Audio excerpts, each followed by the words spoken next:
The biggest thing for anybody coming in was like there was a smell. As one person said, it's kind of like a pig yard, but I don't agree because I try to tell everybody it's a smell of money. Hi, I'm Amanda Anderson, and I'm here to ask, did you hit your protein goals today? More and more people are getting their protein from non-meat sources, and the global plant-based protein market is anticipated to hit $17.4 billion by 2027. I'm exploring the roots and impact of the plant protein phenomenon that's exploding across the globe.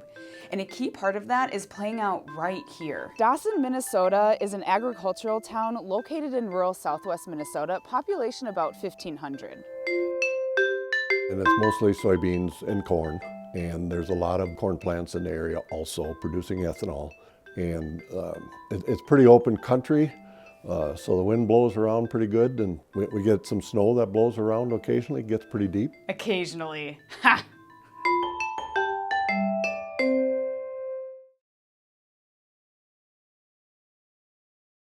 Affectionately known as Gnometown to locals, these gnomes over here represent the founders of Dawson Mills, the company that was the originator of Dawson's signature smell.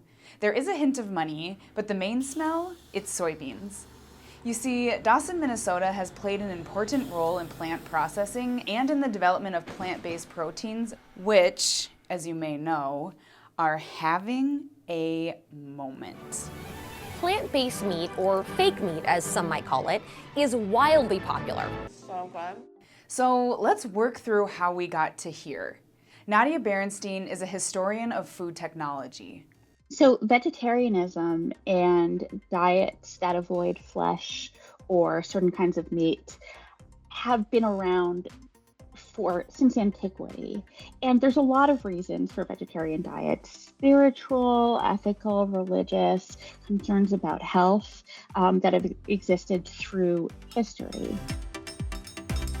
Our history starts in the Midwest, where Henry Ford applied his ideas about industrial efficiency into plant-based products. Ford was a vegetarian and a huge backer of soy anything, like check out his soy suit and soy car.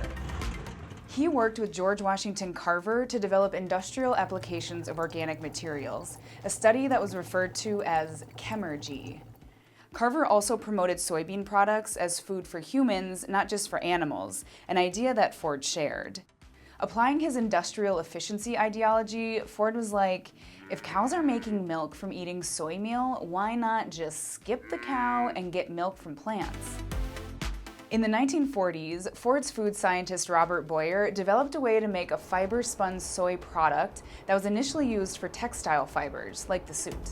The future of this technology was actually thinking beyond textiles. Boyer patented his technology for protein spinning, and the entity that licensed this patent was General Mills. They had over 50 scientists and technicians working on this. Millions of dollars were invested in this in the 60s. They were essentially these bland, kind of chewy, blank canvases that could take on, properties of different sorts of meat. General Mills called this product Bontre. They were positioning Bontre as a product that would benefit a world that was on the verge of environmental catastrophe. People weren't thinking about climate change like we think about it today. The concern then was this very problematic concept called the population bomb. Fiber spinning was GM's solution for an increasing world population that would be too taxing for meat production. But even though in the 1970s, when the cost of meat was really high, people didn't want Bontre, so people didn't buy Bontre. So GM disassembled their protein spinning facility in Cedar Rapids, Iowa. And that's where Dawson Mills comes in. Before it was called Dawson Mills, it was the Tri-County Cooperative Soybean Processing Association, located in Dawson, Minnesota, aka the town that reeks of money, to some.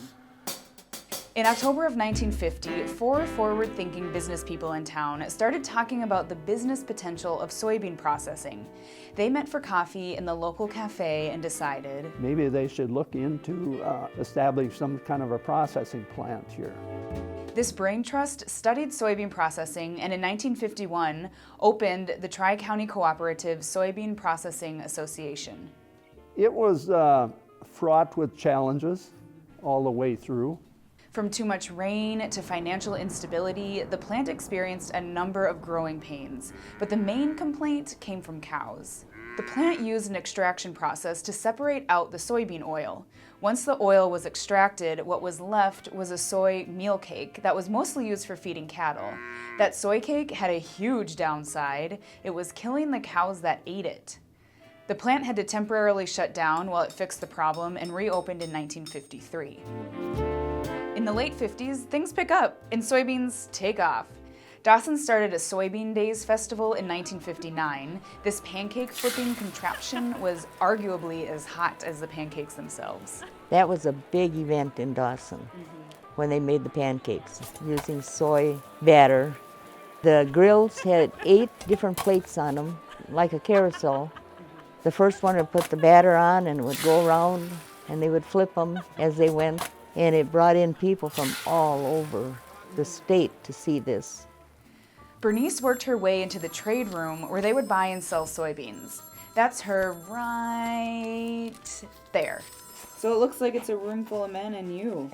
It was. And by 1960, business almost doubled, and the world got its first National Princess Soya in 1968. In 1969, the Tri-County Cooperative Soybean Processing Association renamed to the less descriptive but easier on the tongue, Dawson Mills. Dawson Mills had been making soy flour for the government's Food for Peace program, but They wanted to go a little further than that and also extract the protein and maybe get into a market where they would take this protein then and use it as a substitute for animal protein.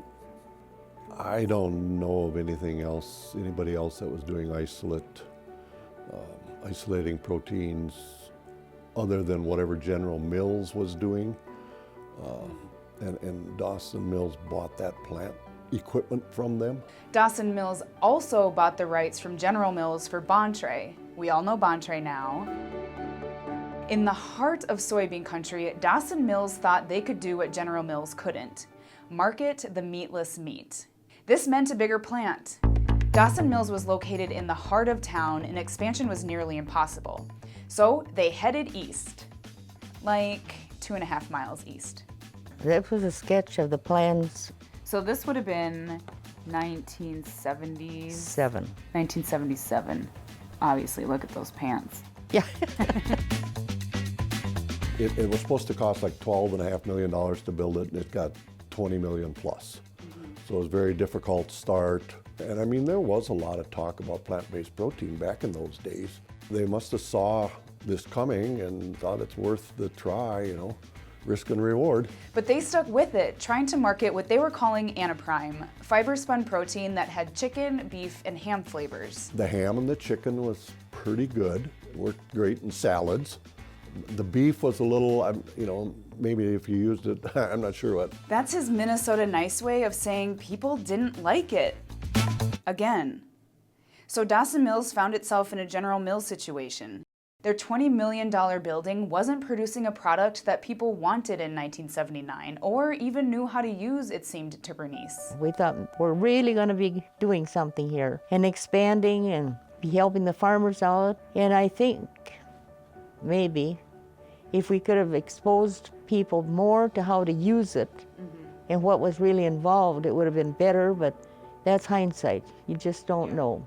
By May of 1981, Dawson's meatless meat dreams had come to an end. But their bean processing remained successful, and in 1984, after another merger, Ag Processing Inc., or AGP, took the reins and today is one of the largest employers in town. But that soy isolate building, though, it also remained sitting alone in a field 2.5 miles east of town. From 1982 until 2012, it was an AMPI facility processing cheese sauces and other foods. When it closed, 130 people lost their jobs in Dawson.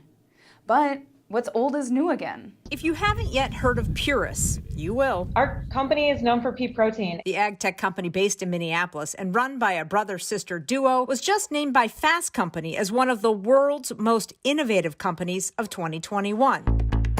And just like that, the facility in the field has new tenants.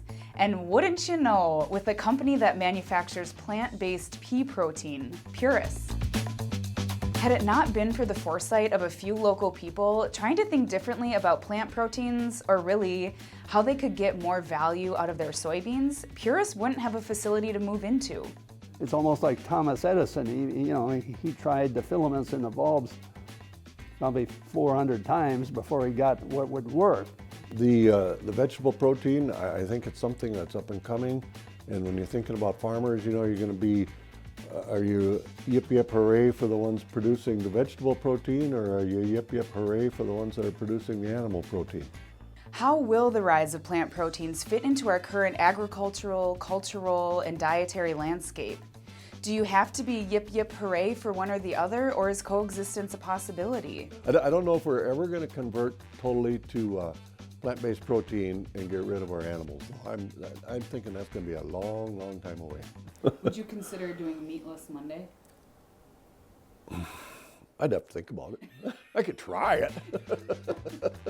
With a $75 million investment in Purus from Cargill, could meatless meat in Dawson finally be a thing? In our next episode, we'll look at the landscape of plant-based protein manufacturers in Minnesota with a specific focus on the Purus promise.